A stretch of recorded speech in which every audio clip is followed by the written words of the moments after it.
Hvaljen Jezus in Marija, moji prijatelji, oddaje Pot poti v domovini in tujini. Najprej bi vas rad prisrčno pozdravil in vam zaželel dobrodošlico v oddaji Pot poti, predvsem tistih gluhim in naglušnih osebam. Z nami je duhovnik Edi, dobrodošli v naši družbi in lepo pozdravljeni.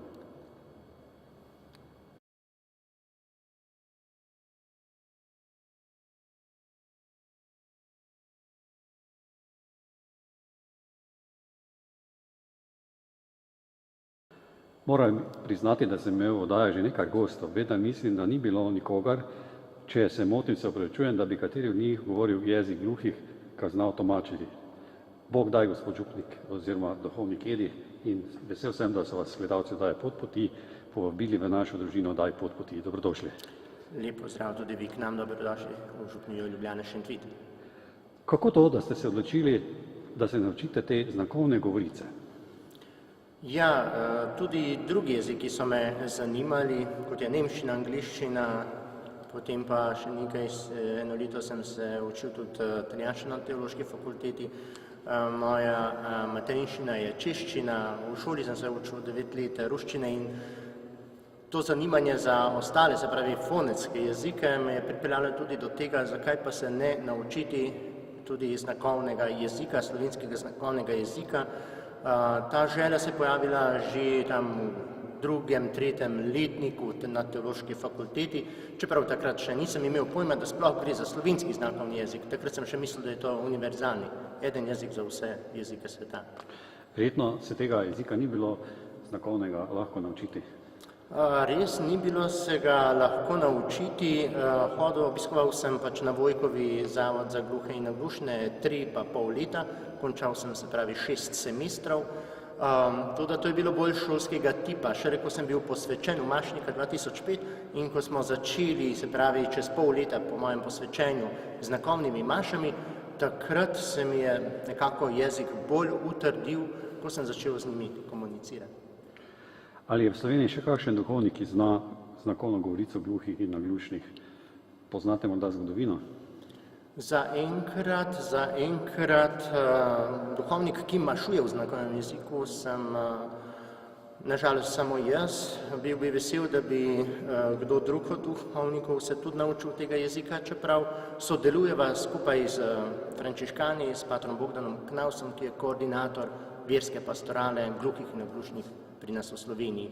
Je pa bilo v zgodovini na Slovenskem kar nekaj duhovnikov, ki so včasih delovali z gluhimi in so tudi obvladali, se pravi, jezik gluhih in naglušnih, recimo samo rajni duhovnik gospod Tome, ki se je kar dobro zapisal v spominu naših gluhih in naglušnih, potem pa tudi pater Bijol.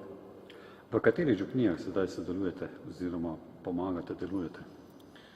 Pred 2 letoma, se pravi 2007, s februarjem mesecem smo začeli s prvo mašo, znakovno sveto mašo, tukaj v župniji Ljubljana Šentvid, kjer tudi sem kot kaplan.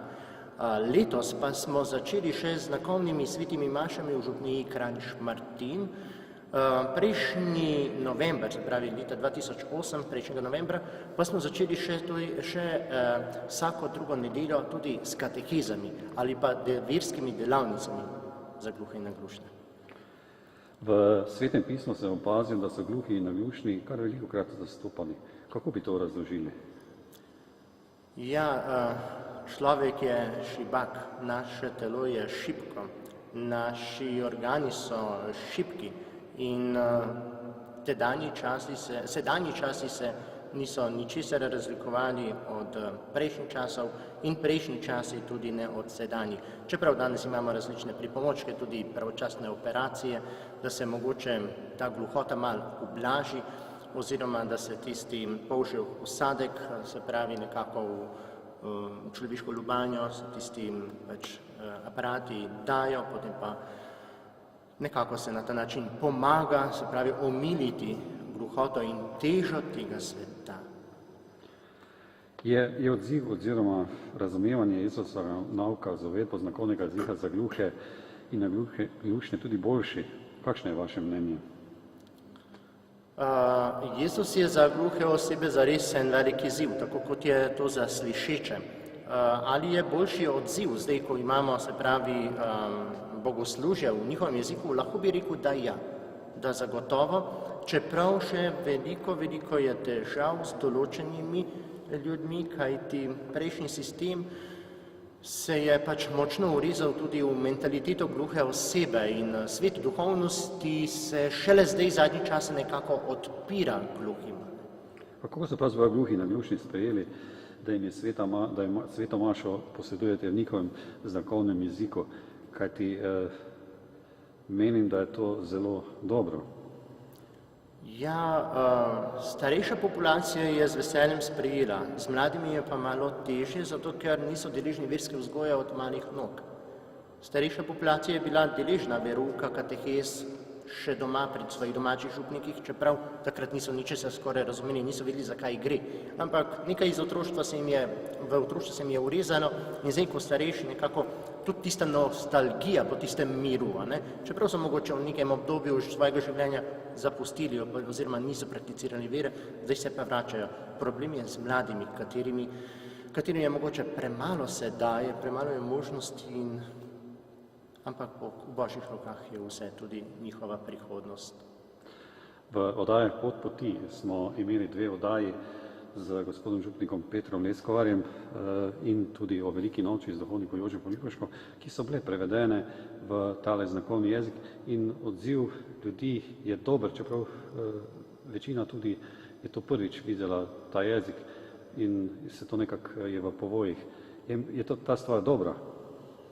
Imate prav, ta jezik je v povojih, recimo sedaj Verski center gluhih in naglušnih v Šiški, prav se trudi izdati novi slovar z verskimi izrazi v znakovnem jeziku, ki je zelo, tako rekoč, površen.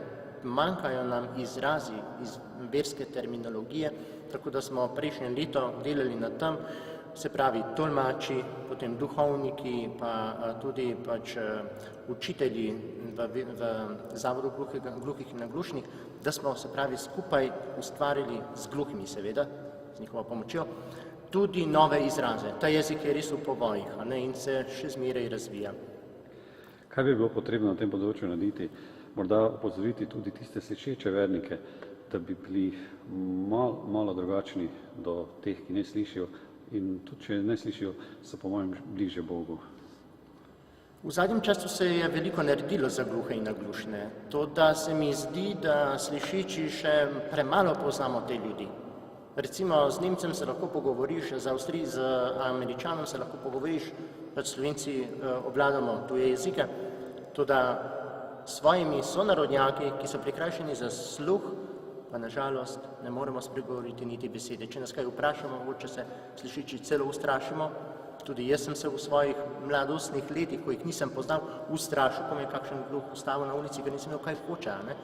Tako da se mi zdi, da kljub temu, da se v javnosti zdaj propagira in nekako beseda gluhih prihaja v javnost, mislim, da je to še premalo.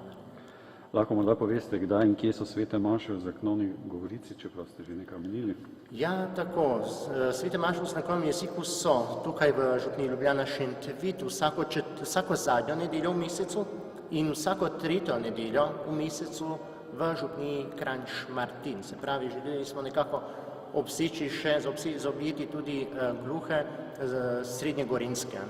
Pa, kot sem rekel, vsako drugo nedeljo tukaj v Ljubljana Šentvid imamo še kateheze. Ker so tudi ne samo gledalci po celotni Sloveniji, tudi gledalci Gorenjske televizije z nami, je to dobro obvestilo. Na spletni strani www.živilko.com krščanskega strežnika RKC so tudi vsi 4 deli rožnega venca za gluhe in naglušne osebe in bi jih toplo priporočal tudi gledalci, da ponudijo tistim, kateri pravzaprav to potrebujejo. Kaj več lahko tudi dobite na elektronskem naslovu pot@planet.si. Ali imate občutek, da v Sloveniji za gluhe in naglušne naredimo dovolj? Kar se tiče, se pravi, medijev, seveda veliko več, kot je to bilo recimo v prejšnjih letih, to, da gluhi se še zmeraj nekako pritožujejo, da recimo podnapisi določenih oddaj niso adekvatno narejeni, kajti, veste, prehitro, včasih ni kontinuirano, berejo in gledajo in je z neko zamudo ali pa s prehitevanjem. To je en manko. Drug manko je pa, da gluha oseba včasih, ko prebira, se pravi podnapise, ne razume vseh besed. In zato je tudi nekako, bi rekel, nezadovoljen s podnapisi. Raje vidi, da je tolmač zraven, da je tisti oblaček v spodnjem kotu, da res sledi njemu. Ker, veste, znakovni jezik se ne prevaja, znakovni jezik se tolmači. Se pravi, našo fonetsko govorico nekako jo podamo gluhi osebi v bolj preprosti obliki, kajti ta jezik se ne more do besedo prevajati. Tudi ostali jeziki ne, znakovni pa še težje, še manj. Kako pa kaj naglušni sprejmejo bogoslužje, ga razumejo, verjetno ga je treba tudi prilagoditi? Imate prav, bogoslužje kot tako, sicer se ne more prilagajati, ne vem, da bi v tem smislu, da bi nekaj dali ven, nekaj dodali, je pa marsikatero besedo mogoče drugače tolmačiti, drugače je povedati, da ne izgubi smisel, tu pa moramo biti zelo pozorni. Drugače pa popolnoma, kot ste videli, sveta maša poteka normalno, če jo poznate, komocejo lahko, se pravi, ste dejavni tudi vi, čeprav recimo pri znakovni maši sploh ne uporabljamo glasu. Pri petju že, zaradi različnih pavz v pesmi, da bi doživeli, se pravi, tudi pesem, potrebujem, se pravi, glas. Medtem ko pri govoru pa pri sveti maši ne uporabljamo glasu. Ker so itak pri tej sveti maši samo čisto gluhi. Kakšen je pa procent vernih naglušnih oseb v Sloveniji, pa morda tudi tisti, ki nas sedaj gledajo po celotni Sloveniji, kam bi se lahko tudi obrnili? Težko rečem, koliko je vernih gluhih in naglušnih na Slovenskem. Jaz bi rekel, da vsaka gluha oseba ima dovolj podlage za to, da bi veril v Boga. Mogoče ima različne predsodke, ki ga je sprejel, ne vem, v svojem otroštvu, kjer ga mogoče duhovniki niso razumeli. Ali pa mogoče, da smo jim, ne vem, slišeči vsiljevali v prejšnjem sistemu ta, se pravi, kontracerkveni, se pravi, vpliv. Tako da, če bi gluha oseba imela ustrezno osebo blizu sebe, pa da bi, se pravi, kdo razložil, mislim, da bi bilo precej lažje tudi gluhim, da bi se odločili za Boga, ker pravzaprav to lahko to čudijo v svojem srcu. Še kakšna misel ob koncu oddaje? Ja, privoščil bi nam slišečim, da smo do gluhih in naglušnih bolj obzirni. Privoščil bi tudi tistim, ki imajo v svoji bližini, se pravi gluhe in naglušne, da bi povedali, da katoliška cerkev res se trudi tudi tem ljudem približati Božje kraljestvo in približati Jezusovo oznanilo ustajenja, veselja in milosti. Obenem pa bi privoščil tudi to, da se ta jezik čedalje bolj uveljavlja v slovenski kulturi. Ne samo med gluhimi, ampak tudi, se pravi, med slišečimi. Da vzljubimo ta jezik, da ga sprejmemo kot tudi kot en način komunikacije. Saj vemo, da se ljudje ne pogovarjamo samo z glasom, ampak tudi z gestami, mi kot rečemo, tudi z rokami.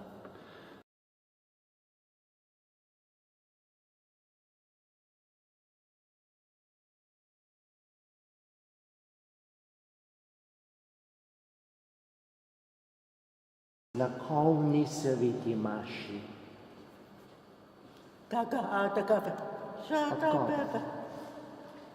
Zanimivo, lepo, rada vidi kretano mašo.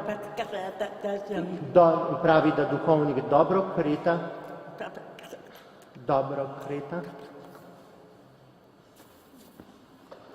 Ali mogoče vam je zdaj boljše, ko imamo? Ali se mogoče počutite boljše pri kretani maši? Res je, maša kretanja je nekaj zanjo super. Lepo, lepo. Še kakšno vprašanje? Za vas pomeni sveta maša? Kaj pomeni za vas sveta maša? Kaj pomeni? Težko ne more reči. Rita, ne glupi.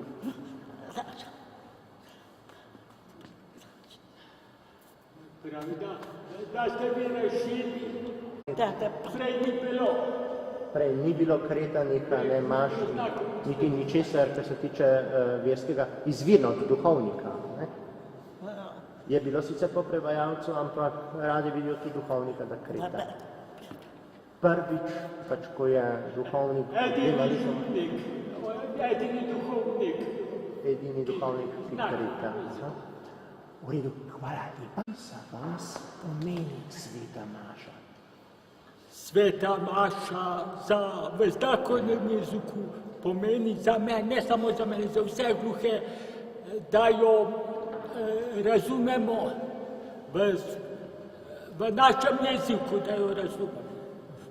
Prej smo bili samo, molili smo lahko drugega, nič. Razen, če bi tolmač zraven.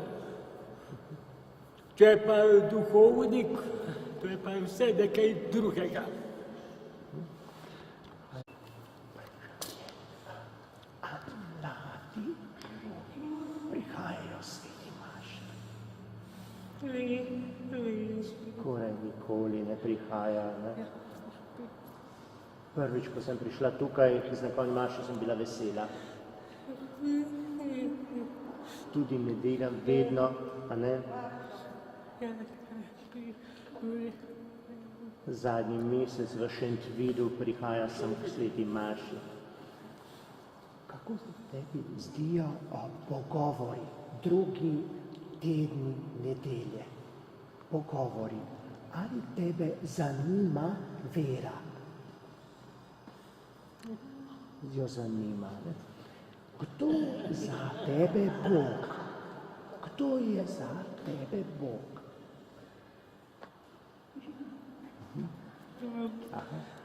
Ali veš, kdo je Jezus Kristus? Veš, ne? Kdo je zate Jezus Kristus? Božji sin je, ne? Tako, v redu, hvala lepa. Hvala.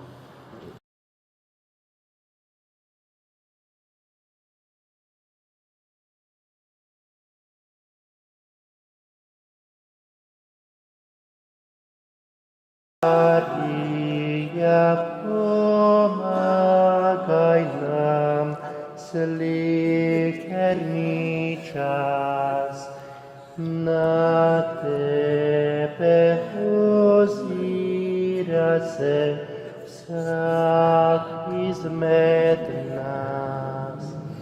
Marija, vse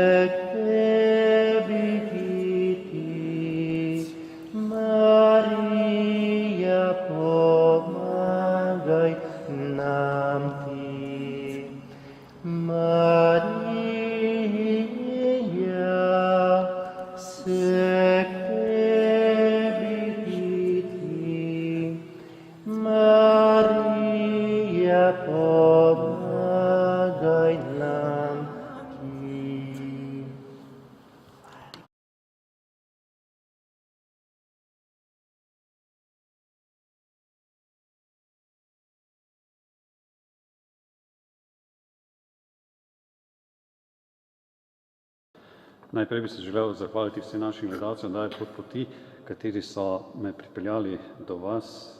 Tudi te oddaje, ki so nastale, so bile na željo njih in tudi Bogu hvala. Zahvaljujem se vam za pogovor in vam želim obilo Božjega blagoslova na vaših življenjskih poteh. Želim vam, da še naprej ostanete pravi Jezusov duhovnik in res pokloni, da se spregovori za naše gledalce oddaje Pot poti. Hvala lepa tudi vam se zahvaljujem, da se zanimate za nas, za ta svet, kajti tudi v medijih mislim, da gluhim pripada določen prostor, ki ga drugi ne morejo nadomestiti, ampak se zanj izborijo in ga peljejo naprej samo gluhi sami. Vaš, spoštovane gledalke in gledalci, pa lepo pozdravljam iz Ljubljane z starim krščanskim pozdravom. Hvaljen Jezus in Marija.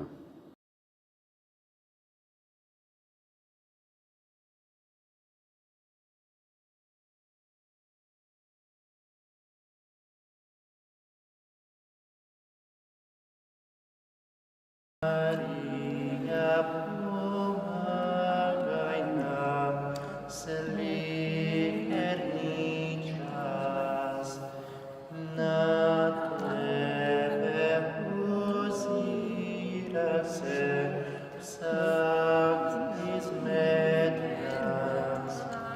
Marija, vse Marija, pomagaj nam. Marija, vse tebi pridi. Marija, pomagaj nam ti.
Zapoj veselo bo Kristijan, veselja tvojega je dan. Zvedni črna že vstal od smrti in raj odpar nam je zaprt. Alleluja, alleluja, alleluja. Lahko skupaj. Zemlja je dan, zvedni črna že vstal od smrti in raj odpar nam je zaprt. Alleluja, alleluja, alleluja. Prva pesem, druga. Казе Госпа, alleluja, ker on ti si rodila ga, alleluja. Raztrgal smrti je bezid, nas milosti, alleluja.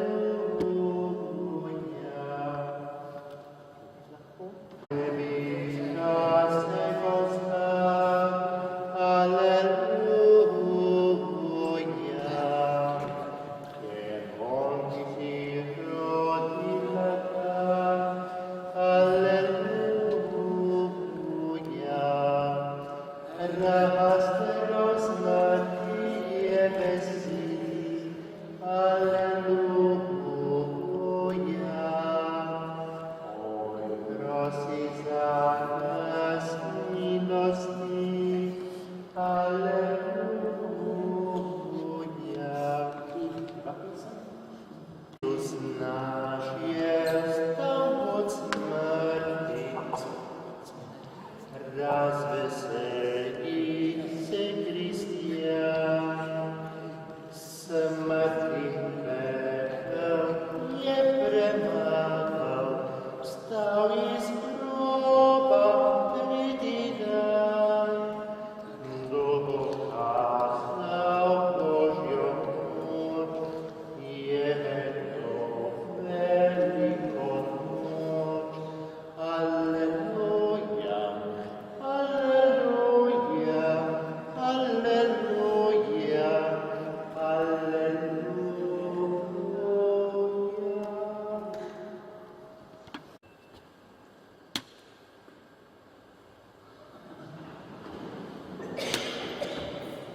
Amen.